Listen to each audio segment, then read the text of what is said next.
ಕನ್ನಡ ನಾಡು ಇದು ಕನ್ನಡಿಗರ ನಾಡಿಮಿಡಿತ. ಈಗ ನಾರಾಯಣಸ್ವಾಮಿ ಅವ್ರು ಹೇಳ್ಯಾರ 50 ಕೋಟಿ ರೂಪಾಯಿ MLAಗೆ 200 ಕೋಟಿ ರೂಪಾಯಿ ಮಂತ್ರಿಗೇನೋ ಹೇಳ್ಯಾರ. ರೇಟ್ ಅವ್ರಿಗೆ ಫಿಕ್ಸ್ ಗುರುತ ನಮ್ಗೆ, ಯಾಕಂದ್ರೆ ಅಧಿಕೃತ ವಿರೋಧ ಪಕ್ಷ ನಾಯಕರು ಇರೋದ್ರಿಂದ. ಆದ್ರೆ ಪಾಪ ಛಲವಾದಿ ನಾರಾಯಣಸ್ವಾಮಿ ಒಳ್ಳೆ ಕೆಲಸ ಮಾಡ್ಬೇಕತ್ತಾರೆ.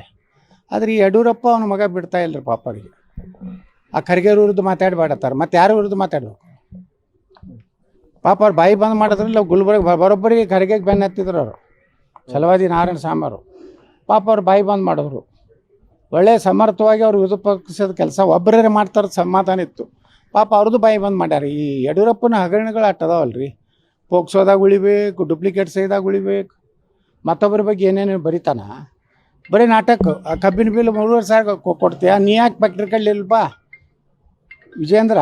ಹೋಗಿ ಅಲ್ಲಿ ಎಲ್ಲೆಲ್ಲಿ ವಿದೇಶನಾಗ ಆಸ್ತಿ ಮಾಡಿಯಲ್ಲ, ಇಲ್ಲಿ ಒಂದು 10 ಸಕ್ಕರೆ ಕಾರ್ಖಾನೆ ಕಟ್ಟಬೇಕಾಗಿತ್ತು, 3,500 4,000 ಕೊಡಬೇಕಾಗಿತ್ತು.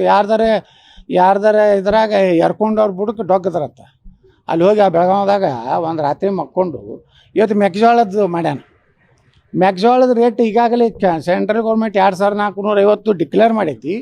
ಮಾನ್ಯ ಮುಖ್ಯಮಂತ್ರಿಗಳು ಸಭೆ ಮಾಡಿ ಕರ್ನಾಟಕ ಸರ್ಕಾರ ಖರೀದಿ ಮಾಡ್ಬೇಕು ನಿರ್ಣಯ ಆಗೈತಿ. ಇವತ್ತು ಯಾಕೆ ಹೋರಾಟ ಮಾಡೋದು? ಸೆಂಟ್ರಲ್ ಗೌರ್ಮೆಂಟಿಂದ ಒಂದು ವಾರ ಹಿಂದೆ ಬಂದೈತಿ ನಮಗೆಲ್ಲ.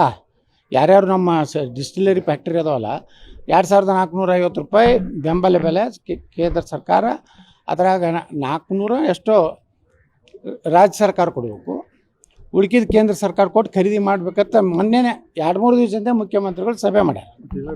ಇವತ್ತು ದಾವಣಗೆರೆ ಸುಮ್ಮನೆ ದಾವಣಗೆರೆ ಅಂದರೆ ಡ್ರಾಮಾ ಕಂಪ್ನಿ, ಅಲ್ಲಿ ಒಂದು ಡ್ರಾಮಾ ಕಂಪ್ನಿ ಇದಾನಲ್ರಿ ಹಾಸ್ಯ ನಟ, ಅವ್ನ ನೇತೃತ್ವದಾಗ ಇವೆಲ್ಲ ಹೋಗ್ಯಾವ.